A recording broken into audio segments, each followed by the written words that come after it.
Hoje eu quero fazer uma comunicação de utilidade pública, lidando com a saúde cerebral, saúde mental. Então, respira e vem comigo, vai valer a pena. Eu vou te explicar exatamente como e por que o barulho adoece o cérebro, tá? E o que você pode fazer para evitar isso.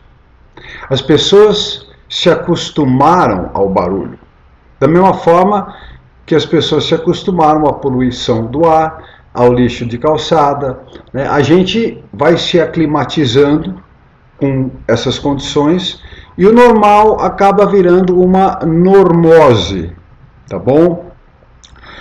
Mas o fato é que, assim como o monóxido de carbono e a pestilência, tá? O barulho acaba com a saúde da gente. Então, pense o seguinte. Primeira coisa, a gente tem que lembrar do seguinte. O cérebro, tipicamente, representa 2% do peso, mas consome 20% da energia do corpo. Tá? E um fator chave que precisa sempre ser considerado nessa conversa é o seguinte: o cérebro não tem bateria. O cérebro não tem bateria. Não é como o músculo que consegue armazenar energia, ok? Então, o cérebro usa a energia conforme as mitocôndrias, quer dizer, as organelas dentro da célula nervosa produzem moléculas de adenosina trifosfato, o ATP, no popular, a energia do oxigênio. É por isso que a gente precisa respirar incessantemente. A gente não percebe, mas tá? Porque o cérebro precisa estar processando energia mitocondrial o tempo todo. Não pode parar de respirar. Tá? E se não existe reserva de energia no cérebro, isso significa que faltou, complicou. Não pode faltar energia no cérebro. Então, nesse caso, a gente precisa entender direito como o cérebro usa essa energia. Como é que isso funciona? Qual é a hierarquia de acesso a uma energia que tem que ser produzida em tempo real para poder fazer as tarefas cerebrais?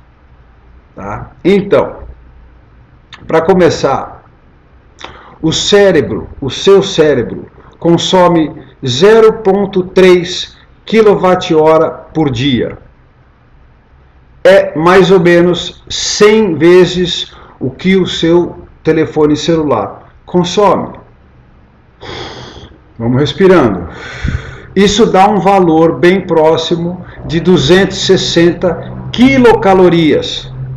Quer dizer, a energia usada para elevar a temperatura de 260 litros de água em 1 grau Celsius. 260 quilocalorias, elevar a temperatura de 260 litros de água em 1 grau Celsius. É bastante água para esquentar, tá? Então, isso é o total que o cérebro usa. Agora, 1/4 dessa energia, 25%, é usada para manutenção celular. Então, manutenção celular. 1/4 da energia que o cérebro usa vai para isso aí, que é manter a casa, a estrutura do cérebro, né, em boas condições. Mas os outros 75% da energia é o que interessa mais para a gente, porque essa energia é negociada no processamento de informações. A energia é negociada no processamento de informações, que varia muito em termos de modalidade, o tipo de informação que está sendo processado e o alcance do circuito envolvido no processamento.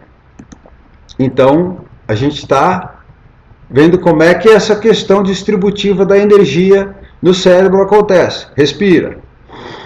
Então, o cérebro, obviamente, precisa otimizar a energia que ele usa, sempre. E por isso é que o cérebro trabalha em rede, de modo plástico, em busca de eficiência energética para atender às demandas de integração de várias regiões diferentes, às vezes distantes, e atenção, sem poder contar com uma reserva emergencial de energia. Essa é a situação operacional do seu cérebro, ok? Então, nesse contexto, existem diferenças relativas na atividade cerebral e no consumo de energia. O que é natural porque o cérebro está sempre ligado. Tá? O cérebro tem necessidade ininterrupta de energia, mesmo durante o sono profundo. E mesmo naquelas horas que a gente considera que está relax, tá? Que o cérebro está processando enormes quantidades de informações na hora do relax. O fato é que o consumo de energia tá ligado ao tipo de atividade que o cérebro está fazendo.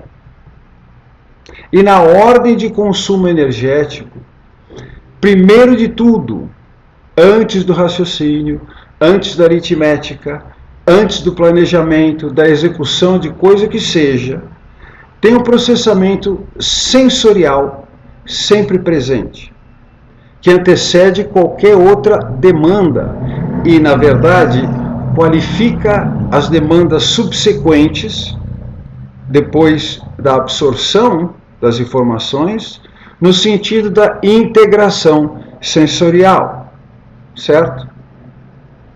Tá.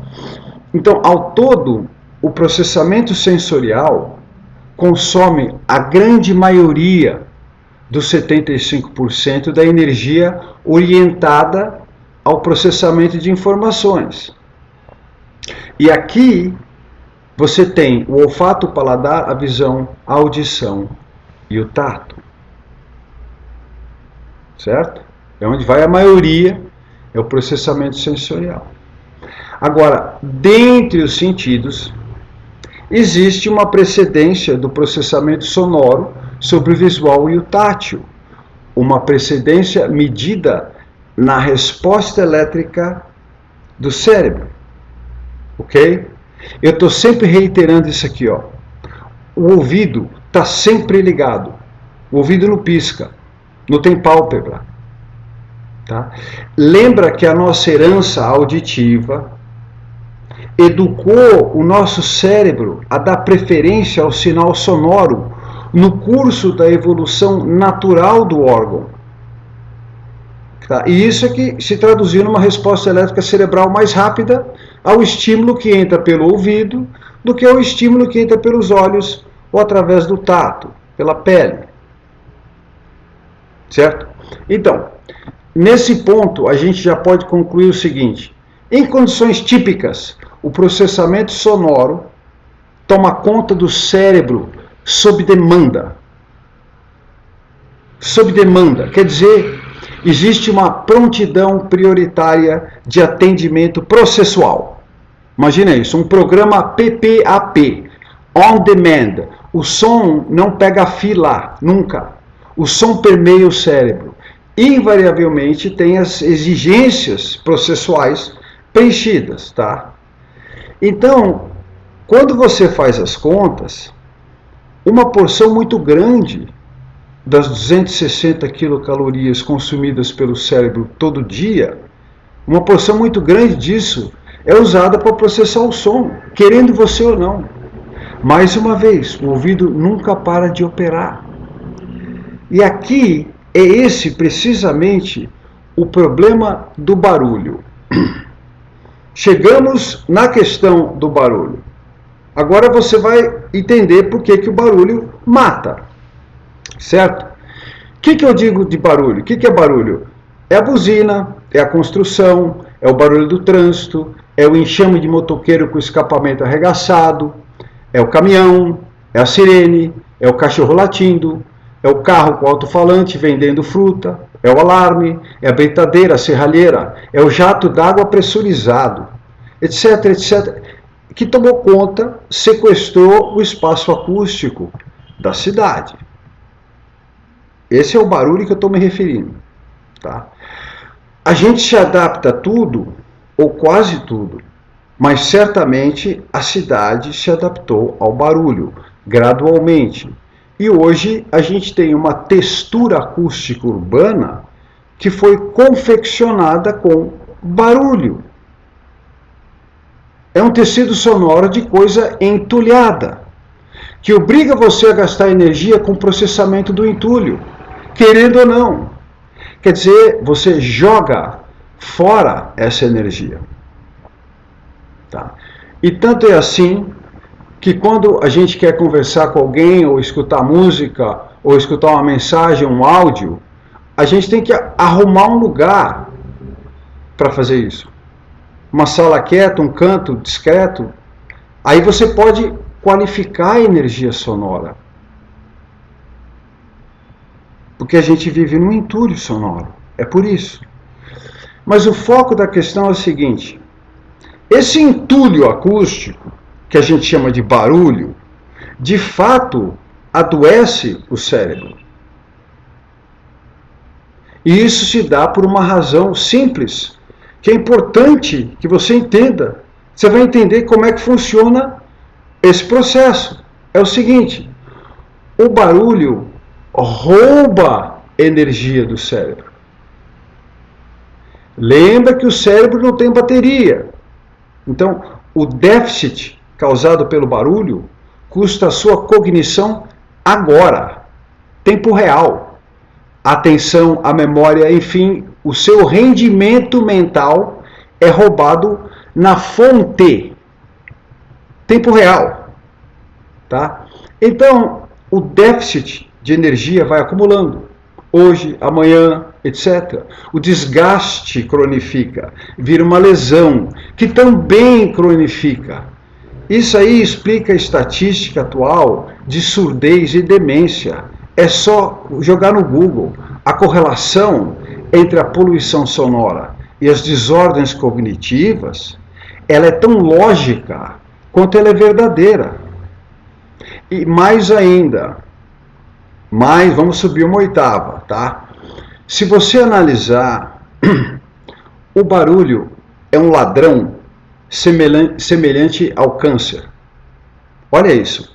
Pensa que o câncer se dá precisamente porque a mitocôndria, em reação a um ambiente ácido, demasiadamente ácido, a mitocôndria fecha a fábrica de adenosina trifosfato, do ATP. Fecha a fábrica, porque a acidez induz a esse comportamento da mitocôndria.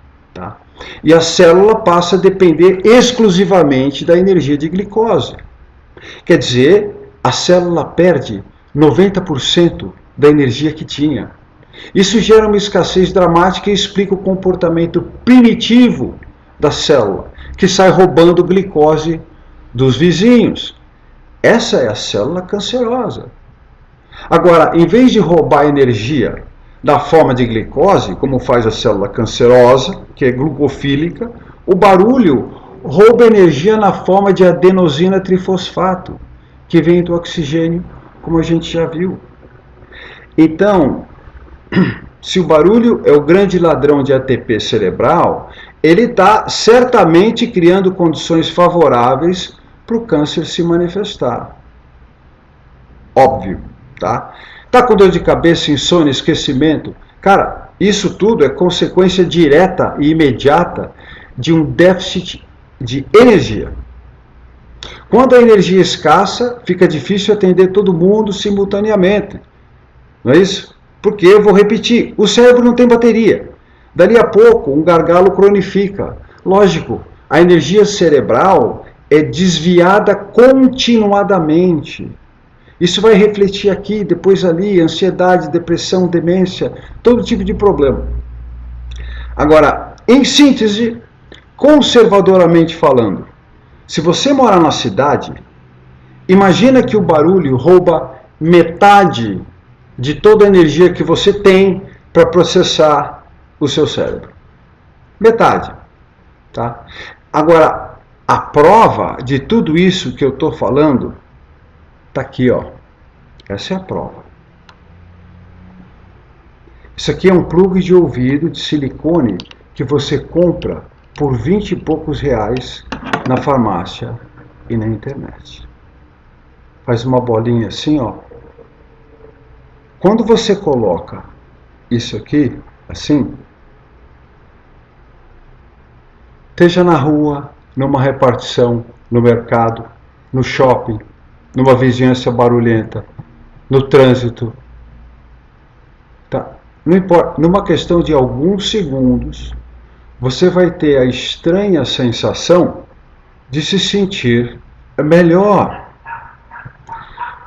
De repente, um espaço abre dentro da cabeça da gente, tá? Fica mais lúcida, o coração mais calmo, porque o silêncio aquieta a respiração e o batimento. É incrível, o silêncio é uma sensação de alívio e agradecimento imediatamente se impõe. E aí você começa a constatar o seguinte, que você está respirando mais profundamente. E aí aos poucos vem um vigor, uma vitalidade, uma calma que não estavam lá antes. Tá? E você pode ter essa experiência 100% garantido ao usar isso aqui. Essa é a prova de toda a tese que eu expus nesse vídeo. Você é a prova da tese. Pode ir. Tá? E, por fim, vale lembrar as palavras, né, do Alceu Amoroso Lima. Tá? Vale citar isso aqui, que é o seguinte, abre aspas. O silêncio exterior é uma condição essencial para a atividade da inteligência e da vontade. A própria sensibilidade se anula por uma contínua solicitação do som. E o homem se torna um autômato quando o ouvido trabalha demais. Fecha aspas. Ora, então é o seguinte, pessoal. É disso que trata a utilidade pública, tá? Eu já fiz esse teste com dezenas de amigos. Quem começou a usar nunca parou, não consegue parar. Experimente e me fala, comenta aqui no vídeo. É isso.